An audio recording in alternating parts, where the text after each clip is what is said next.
Oh, same old. I'm about to go down hill over there, sit down, and A you hang a know, dang, a hang a danger. bam, you got it directly. Bro, we really got to come up with an actual intro for this. Yeah, It's not I just don't know. random nonsense all the time. I don't know how we haven't. It's been around long enough that we should, but Oh yeah, dude, we should have done this like fucking 2 years ago. you know what? After this, we can brainstorm one. You say that, but we're just gonna come back next episode with what going on. And strawberry royal. Hey, Yo, buddy, what's going on? how you doing? Oh, surviving, aliving, thriving, chiving. The fuck does that even mean? What does chiving mean? What the? No, we're not moving any further until you describe what that means. I really don't know. I just made that up. That's fair It enough. doesn't. It does not have an actual meaning. It just sounded like something I could add ing to at the end. No, that's fair enough. Hell yeah! Every now and again, I have a good one come up, and that seems to be the one. No, that was not the one. I'm just letting you slide on that one. Oh fuck. That was a bad one. Well, then I guess to get away from the bad, we should go to the good. Which, what do you got for us today? Oh, it ain't good. This is not a good entity that I'm about to talk to you guys about. Ooh, now consider me intrigued. Yeah, dude. I was just kind of like scrolling down on TikTok, which I know you hate, but I was scrolling down on TikTok and there's this page that does like folklore, but it's like Mexican folklore and just the basic stuff like La Llorona, El Cibón. And I was scrolling down and I found one that I've never seen before. And I was like, what the fuck? And I kind of fell down a rabbit hole with it. So, Huh. yeah. So I was like, and I didn't have the chance to ask my sister or my mom, like, have you guys ever heard of this one? But I don't think so, dude. It's kind of not niche. Like a lot of people know about it, but I never knew about it. So what I have for you guys today is the story of El Charro Negro. Huh. Yeah. So you know what a charro is, right? No, but I know it's the black something. Yes. So the charro is like the. Have you ever seen how like at the fariseos or like the Mexican rodeos, they have like those dudes dressed like in the really nice like Mexican like cowboy outfits with like all the little designs on the side of their pants and on their jacket and all that. The two times I went to the Fariseos, I didn't get to see any. There were none Uh, there when I went. yeah, it might be different. I'm talking about like Mexican fariseo. Oh, yeah, true. I think those ones that I went to were I'm native. gonna see if I can find a quick image to show you. And listeners, you can go ahead and check this out as well. Just look up Charro. It's Charro. But yeah, I stumbled upon this and I was like, I think this would be a great fucking story for this week. Hell yeah. Okay, I'm gonna send you an image. You're Sending in text or Discord. gonna get it through Discord. Okay. Oh, okay. Yeah. Yeah, that's what a charro is. Oh, okay. So it's, oh, I want to see you fucking, describe it. hold on. Let me maximize this then. Let me zoom it. There we go. Oh, he looks exactly like the fucking dude from, fuck, why is the name not coming to me now? I don't know, but have you ever seen The the movie fucking, Los Tres Amigos or the Three Amigos or whatever with Dean Martin and I don't remember what the other guy's name. The other two like, guys' names were. a long time ago. The last time I saw that would have been when I was a kid.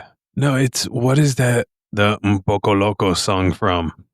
Coco. Yes, Coco, thank you. Yes, that's Ernesto exactly what. de la Cruz. Yeah, I like how you put the De La Cruz.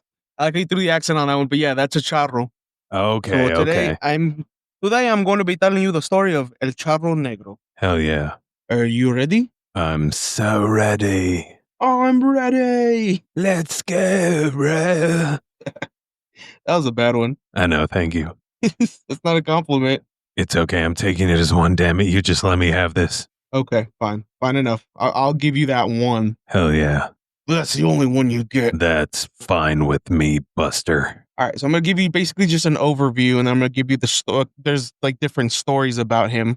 Oh, nice. So I'm gonna just give you a couple of them. Let's do it. So El Charro Negro is a well-known figure in Mexican folklore, often portrayed as a mysterious, ghostly cowboy or horseman dressed entirely in black. The legend has multiple variations, but its core theme revolves around temptation, justice, and the supernatural. So the appearance of El Charro Negro is usually described as tall, elegant man wearing traditional Mexican charro or cowboy attire, like Kobe just described, all in black hat, suit, boots, and sometimes even a black horse.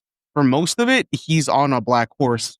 So part of it you said was like desire or want. Yeah. So basically, it's around temptation, justice, and the supernatural. Temptation, yes. Yeah. So in temptation, my question is, what kind of temptation? Is it a specific, like, oh, it's got to be like an evil or an ingenuine temptation? It's got to be a mean intention, or temptation? Like, is it based off evil, good, any sort of temptation? He's based off of greed. Ah, okay. Yeah. So his persona, he exudes charm and confidence, but is also intimidating and otherworldly. His eyes may glow red and sometimes appears out of nowhere at night, especially on lone roads and trails. Imagine just walking, you hear just like a horse behind you, you see this dude pull up on you. I would be terrified, especially out in this area. Yeah. I So I'm gonna give you just like three little breakdowns of El Charro, like the stories of like what people think are like his origins or like the legend most commonly is. yeah. And then I'm gonna tell you the one that I heard. Ooh, okay. Now, which one of those? Then that one we can kind of break down a little bit and see which ones kind of line up a little bit more and what parts of the story line up. Hell yeah, let's do it. So basically, El Charro Negro is based off of a deal with the devil. So in many stories, El Charro Negro is a man who made a pact with the devil to gain wealth and power, but later regrets it. As punishment, he is cursed to wander the earth eternally, seeking someone to take his place. Oh shit. So that's kind of like La Llorona, but instead of hunting for her children, he's hunting for a replacement. I would say more like Mexican Ghost Rider, but yeah, we can go with La Llorona too if you want. There you go. So he sometimes appears to travelers and people in need, offering riches or help, but at a price. If the person accepts, they become trapped and curse themselves. And then in some versions, El Charro Negro is not a cursed soul, but a supernatural figure that punishes the greedy, corrupt, and unfaithful, particularly those who disrespect tradition or morality. Oh shit. So basically, it was made to kind of as a deterrent against greed and like the morality of like you have to be like great or you have to be like a good person or else this guy's gonna get you. Kind of like how La Llorona does. Your parents ever do that to you? Like, you better go to bed or La Llorona's gonna get you. Yep. And then every time it was stormy, they would leave the window open just enough, like during monsoon season, for it to make that moaning sound, like the creepy, fucking terrifying one. And then they'd be like, La Llorona's coming. Can you hear her? The only thing funnier than that would have been if your dad came in a white dress and long hair and just fucking dragged you out of your bed in the middle of the night. That would have been Oh, my hilarious. children! Dad, stop! This isn't funny anymore. You bastard. Dude, I would give your fucking parents props for that. That'd be fucking hilarious. I mean, honestly, I could picture my dad doing some shit like that. I'm surprised he didn't, in all honesty. That, dude, you just gave me a great fucking idea. Oh, God. I'm gonna be like, yeah, just grab her by the legs and pull her out of the bed. Fuck yeah. Do it. Bet you won't. Nah, dude, she's fucking. My daughter has very strong legs. She'd kick me right in the fucking face, and that's game. Oh, no. So the version of El Charro Negro that I heard is the one I'm about to tell you. Ready? Yes, but before you go into that, a word from... No, I'm just kidding. Sorry. A word from our sponsors, Chicharrones. Yes. Bro, I want some chicharrones now, but let's get back to the story. We're sidetracking. Right. No, so my question is, do you feel like that could be some sort of like lowball type of replacement for the devil? Because if you think about it, the devil is evil and greed. Yeah. This thing is greed, which is considered evil. So could it be like a devil clone, a devil mimic, supposed to replace the devil, or just another malevolent being? So let me tell you the story and then we'll circle back to that question. Remember that question, all right? Sounds good. So El Charro Negro, basically, it's one of those things where like everybody's like, oh, well, it started in my village, or it started in my village, or he's from this village, or supposedly he's from this one. But no, more ideally, everybody says that El Charro Negro, it's from Cholula. It's a town in Mexico, but also it's a pretty good hot sauce. Yeah, it is. But it takes place in Cholula in Mexico. So basically, El Charro Negro, when he was born to a really poor family. Sorry, Cholula is a state in Puebla. My bad, I forgot to add that. Sorry. I was trying to remember No worries. okay. So he was born to a really poor family of like farmers, and his father passed away like really when he was still really young, and his family was really poor because there's like 7 of them. and he was the oldest. So most of the time he'd go out and work and give all the money to the mom and help raise Yeah. the siblings. But then not long after that, the father passed away. The mom also got sick and passed away. Oh shit. So this kid, he always like dressing nice and like nice appearances. He always like having like really nice clothes, and he'd have like nice boots, nice hat. And sometimes he wouldn't even eat. He wouldn't spend his money on food. He'd save his money just so he can have like nice clothes and all that. But no matter how much he worked, none of his money wouldn't last him enough to like live the life he wants to. So Yeah. one night he goes to an hacienda, which is basically just like a giant like ranch mansion that they have in Mexico. They're really nice, and he sees all these famous charros, like they're all dressed nice and they're drinking and they're having fun, and he gets angry, like he's fucking mad. He's like cursing. So what he ends up doing is he storms to his mother's graveyard. Well, it's not graveyard, his mother's grave, and he starts like kicking her grave and spitting at it and cursing that why was I born poor? Why couldn't I have a good life? Why couldn't you guys work even harder to give me the life I deserve? And he started praying to anything that would listen to him. He prayed to God, he prayed to spirits, he prayed to the devil. He said, I want to be rich. I want the life that I did know I deserve. I can't be living poor. And when he got up to leave, he saw a tall man standing in the back. And when he walked closer to him, he saw that his eyes were like glowing red and he had horns. And Oh shit. yeah, he had like red skin and he had felt like this fiery presence from him. And he instantly knew that it was the devil. So his prayer was answered, but he didn't really think about like twice about it. And the devil told him, like, hey, I'll cut this deal with you. I'll give you the life that you want. I'll give you the life that you think you deserve, but I'm gonna come back and collect. And the child's like, well, what do you want? Like, cause I want to be rich. I want everything. And the devil tells him, I'm gonna give you 10 years to start a family, and I want your first two kids. Their souls are gonna be mine. So the child's like, fuck it, whatever. I don't care. Like, take them. So the devil tells him, I'm gonna give you 10 good years. I'm gonna give you fortune. I'm gonna give you money. I'm gonna give you power. But remember, I'm gonna come back in those 10 years to collect. So what ends up happening is the charro, he gets a large amount of like money out of nowhere, and he starts Hmm. investing it, and he starts like buying businesses, and he starts making like his own agave plants or whatever, and he becomes very wealthy in that town. He becomes very well known, and he's drinking and partying and like pouring it up and all that. He's slutting himself out, but Oh damn. everybody like they loved him. They're like, oh, this guy's fucking great. He's like he's rich, like, and he like he throws these great fucking parties, but with that money, he never not once did he look back to help take care of his other family that was still alive. And no matter like how many women he slept with and all that, he never wanted to actually start a family. So he never started a family.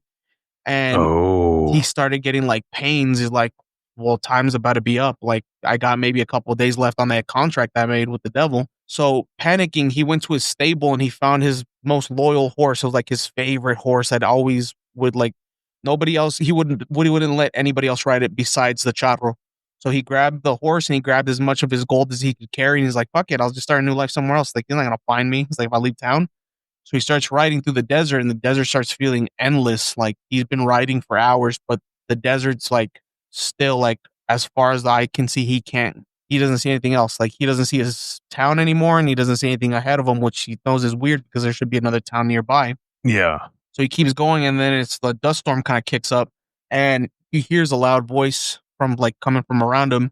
He says, "You think you can escape our deal?" And the charro starts getting mad. He's like, "No, why should I give you anything? Like this is the life that I deserve. This is my money, and this is all that, this and that." So the devil like appears to him. He tells him, I gave you 10 good years. I want what's owed to me. And he's like, I'm not going to give you anything. He's like, this is my money. He's like, why should I give you anything? So the devil tells him, it's your boundless greed. I gave you all this money and not once did you help anybody but yourself. He's like, that's not true. I threw these lavish parties where everybody came and they ate and all that. He said, no, you threw these parties for yourself. You've shown your greed. The people that you invited weren't needy people. The people you invited were people that already had something and you had something to gain from them. So the devil tells him, well, it's been 10 years. Where are the two kids you owe me? And he doesn't have any kids to show for it. He tells him, after all these years, you only thought about your end of the deal. So he tells him, since your greed is boundless, I'm going to have you live in that endless greed. So what he did is he put a curse on him so he can't die. And seeing that his horse was so loyal to him, like in death, in life, that horse was loyal to you, and death is going to be as loyal as well. So both Oh, of them, damn. their skin started burning away, leaving nothing but like a skeleton. He was cursed basically. He's does the devil's bidding. He's in hell and he roams around hell on his horse, just boundlessly going, trying to collect to make his satisfy his greed, but there's nothing down there, so he can't collect. And then the devil lets him up on the earth to roam around, but also it's to collect for the devil.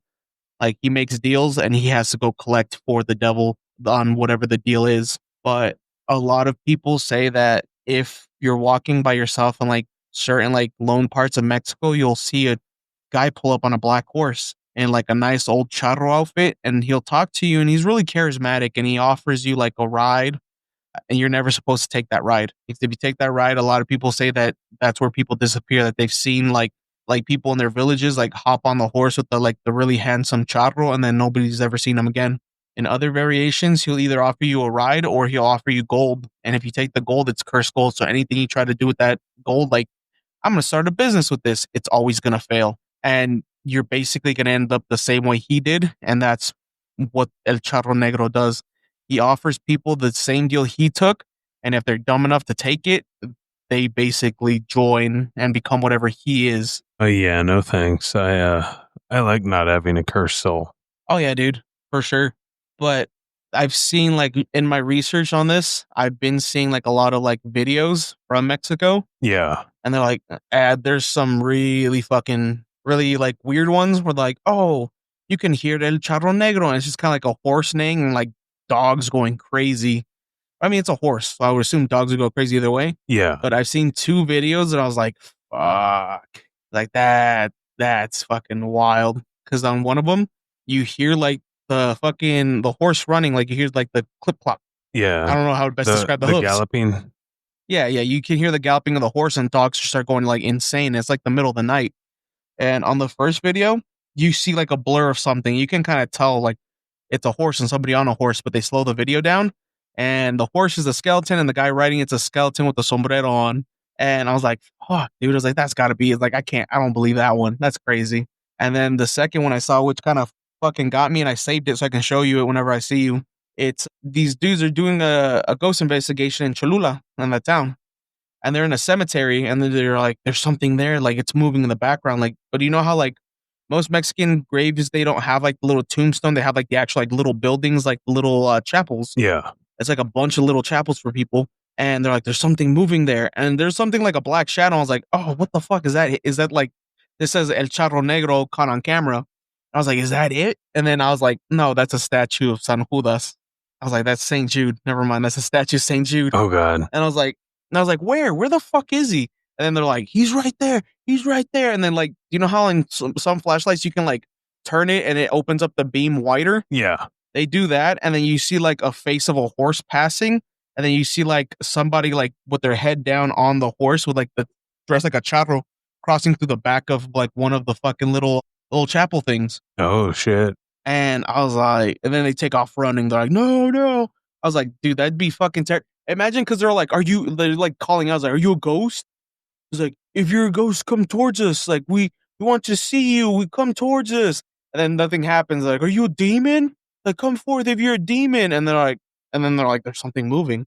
And then it cuts that, and you can see it like clear as fuck, dude. Like, it's a fucking skeleton on a fucking horse.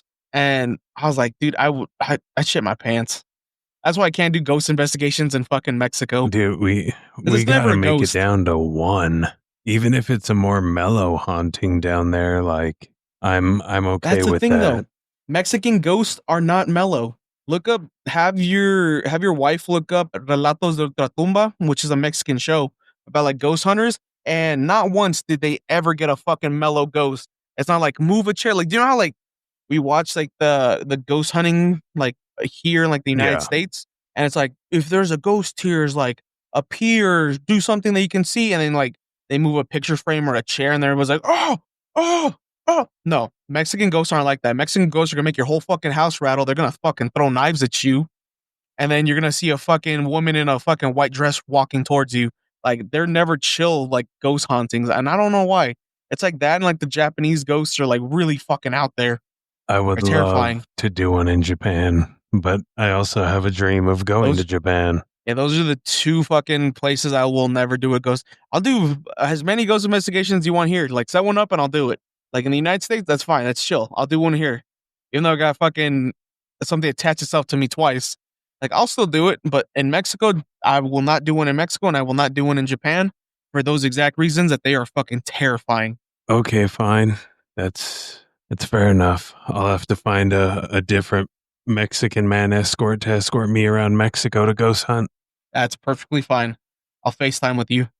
Strap me to your chest on a fucking GoPro and I'll live stream. But just saying, if you're not there, you can't claim any of the awesome benefits of the video. Oh, you mean like getting fucking haunted again? No, I'm good. I mean, like the thousands of adoring fans. Joke's on you. All the comments are gonna be in Spanish. You not know what the fuck they're saying. Joke's on you. I can translate it. You got me there. Yeah, dude. But if you're gonna go to Mexico to do a haunting, go to my grandpa's house or the house that we used to own next door. I'm pretty sure your wife told you some crazy shit about that house.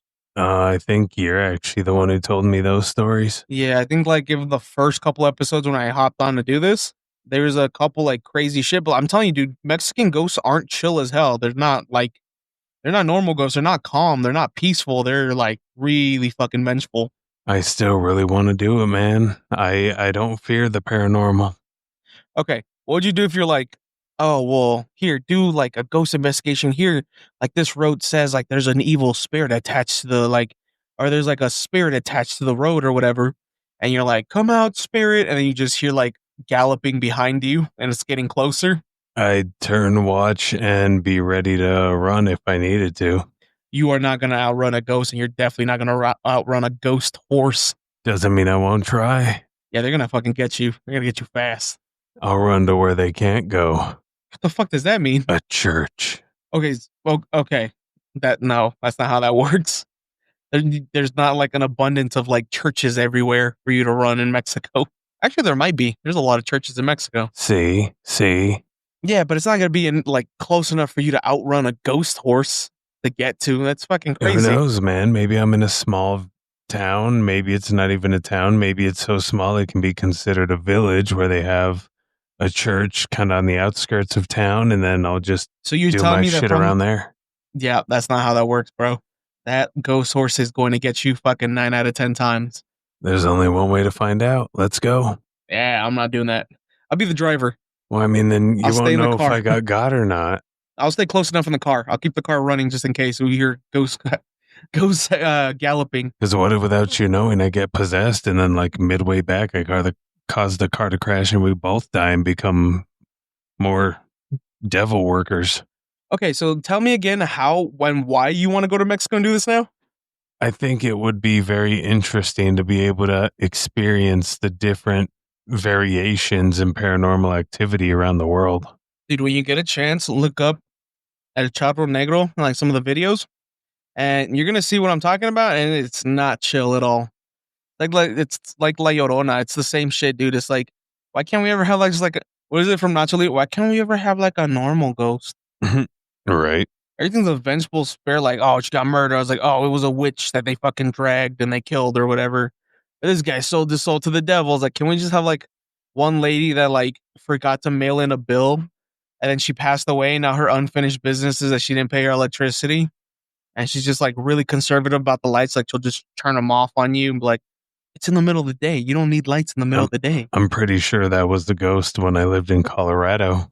Oh, yeah. That's a chill ghost, see? Yeah, pretty sure because our lights would always turn themselves off when we left them on. And like, That's like our microwave would turn off early. And then that's like the best case scenario for a ghost, though. it was like You don't have like ghosts pulling you like off your bed or whatever. no, we did have ghosts terrifying my mom, but I think those stories are actually have been told on here before. Yeah, I think. But your mom also played with the Ouija board, though. So I don't know. Hey, that was her piss poor decision, all right? It passed on to you. And now we're leaving our savings on to you. Yeah, no, that's definitely not a way to have that kind of shit happen, but that's also a lesson to all you guys, gals, everyone out there. Don't be fucking greedy. It's not worth it. Yep, not at all. It gets you nowhere but turned into a courier for Satan. You turned to Mexican Ghost Rider. I wonder, do you think maybe Ghost Rider took inspiration from that? Because that's been a legend for like forever in Mexico. It is very possible. I wouldn't put it past it. Because wasn't the first Ghost Rider like a cowboy on a horse or something like that? Yes, it was. I'm claiming it. First Ghost Rider was fucking El Charro Negro. Hell yeah. Get him. Yeah, well, I can't sue him. I don't know the property of that. But what if we did? That would be awesome. How do we make that a reality? You deal with the devil? All right, You're like, no. let's go find him. No, I'm okay. But what we'll do is we'll make a deal where we have to give someone else's soul, or we'll have to give 3 souls. But it's just You'd- random people. It just You'd can't have be to. like homeless or druggy people. It's got to be like murderers, rapists, shit like that. I was looking it up. I was like, can we summon him? But El Charro Negro is a figure from Mexican folklore, not something to be summoned. He's a spirit associated with darkness and deals with those who are greedy and desperate for wealth. According to the legend, it appears to people traveling alone at night, offering them wealth in exchange for their souls. It's important to remember that this is a legend, not a ritual to be performed. Yeah, I mean, they kind of gave us the guidelines to how to do it. Yeah. You gotta be extremely, you're gonna have to want a lot of wealth, and then you gotta walk by yourself in Mexico, which is also kind of a bad choice because there's other evil things there that are not supernatural. Yeah, I can't walk alone in Mexico because the cartel will think I'm some rich white guy when really I'm just fucking poor. Yeah, that's the down. Not even rich, dude. They'll fucking just pick you up just cause. But that's a story for another time. Just saying, I kind of feel, and hear me out, this might sound weird, but I feel like I would actually get along with the cartel people. Nope, that's where you're fucking wrong. They will not get along with anybody. If they see you and you're not already one of them, then you're kind of fucked on that one. Do not make the misconception that you can be friends with them. I don't know, because I've heard of, them just genuinely ignoring people or leaving them alone. That's if you're from there.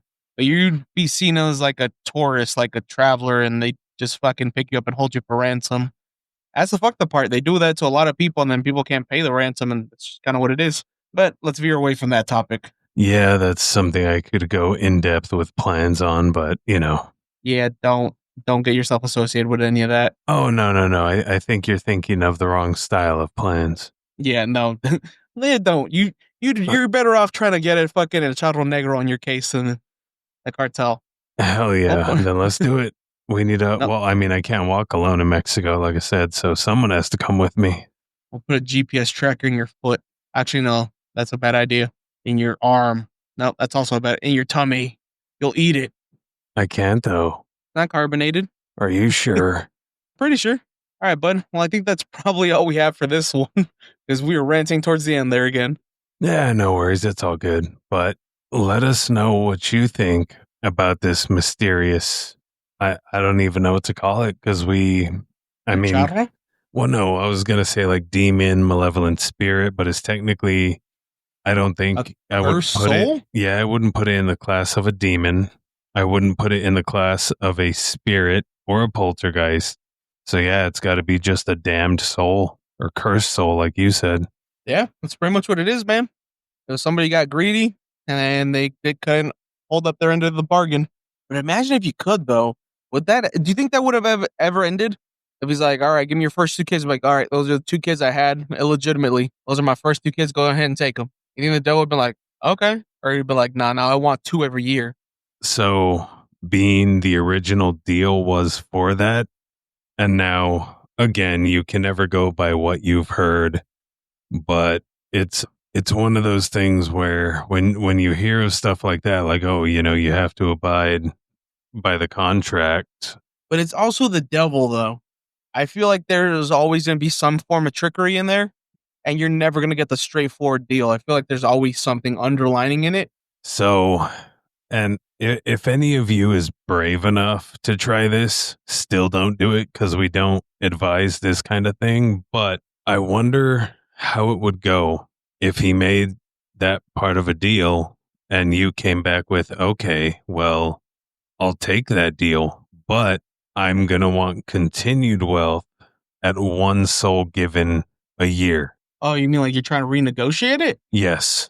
I don't know if that's how that works because he like I said, he was really wealthy already. No, but I'm saying like doing this before. Like before you get the first deal, like negotiating this in that first deal. I think it would be smarter to be like, hey, okay, cool. I'll give you my first two babies, and then go out and buy like two dogs and make these are my fur babies or bunnies or hamsters. Nobody likes hamsters. These are my little Uh, fur babies. Gremlins. Head gremlins. Satan Yeah, has gremlins. I don't think Satan has a sense of humor about about that kind of deal though. No, at that point, you're probably dead. Oh yeah, you're getting cursed either way. I don't think he would keep his end of the deal. I think if he would have given him the kids, I think he would have been like, all right, well, that was your wealth for 10 years now. Now you're poor again. Well, I I feel like he wouldn't give anymore, but if you actually held up on your end of the bargain, I kind of feel like he might hold up his end. And the only reason I say that, like where he'd be, he would just leave you alone. Like you'd be left to your own devices or your own vices, whatever you earned. You, you're really giving the devil, you're really making him sound like a real stand up guy here. I mean, that's not my intention, but You're like, the devil's pretty cool. I feel like He's he's super had chill. I was like, that's not how that works, bud. no, I feel like he's made so many deals and no one ever keeps to them. So Yeah. I think if someone actually followed through on a deal, I feel like he would actually keep it because even though he is an evil entity, he seems like, if he's all about contracts and deals, like he would possibly keep his word. But it's hard to the, say. Like the I'm not, devil's secretly a lawyer. you never know, man. Like I'm not making him out to be a good guy because he's not, but Yeah, I was like, you're making him sound like he's super chill. no, it's just intriguing. So let us know what you guys think about that in the comments Also, section. also comment a story where somebody actually kept the deal with the devil and they didn't get fucked over. Yeah, if you know one, Because let us know. yeah, Link us dude, to it. because yeah, I was like, I've heard a couple of them and they never end up good.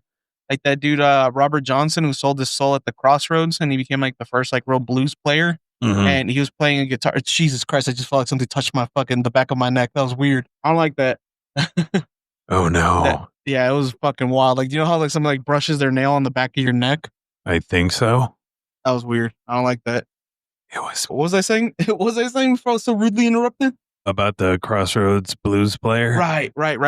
And he sold his soul and like he disappeared and then he came back and he was like this amazing guitar player, but he ended up dying like I think like at 27. He died real young, but there they're like, oh well he got poisoned or something at a bar, and then I was like, I don't know, that seems real suspicious. It's really hard to say, man. Like I'm really interested to see if anyone out there has an answer for that. I'm pretty sure if we like deep dive and do more research, there's somebody that's gonna be like, well, my grandpa made a deal with the devil.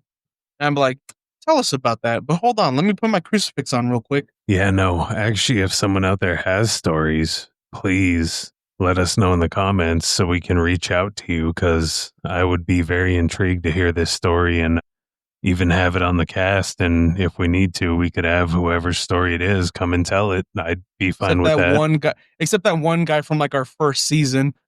That guy was weird.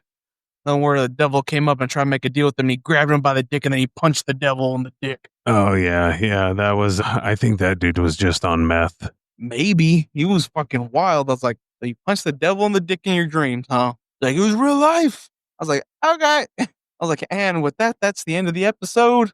Maybe the end of season 1. Right? Maybe the end of us because he might find and kill us. Oh yeah, I did not trust them at all. But All right, well, we survived and we're back. Yeah, I think that is the end of this one. You got anything else to add here, buddy? No, other than it's good to be back. We love you all and appreciate Don't the sell support. your soul to the devil. Yeah, don't sell your soul to the devil. And Don't make any Faustian bargains. yes, and I'm going to try and come up with an interesting one for next week's episode. So stay tuned for that. Let's see if I can match or at least match, or if not top, Duffy's call on this one. Bet you a quarter you can't find a single story where the deal with the devil has not gone sideways. We'll find out. Alrighty. Can't wait to hear it. All right, guys. So till next time, we'll see you in Helheim.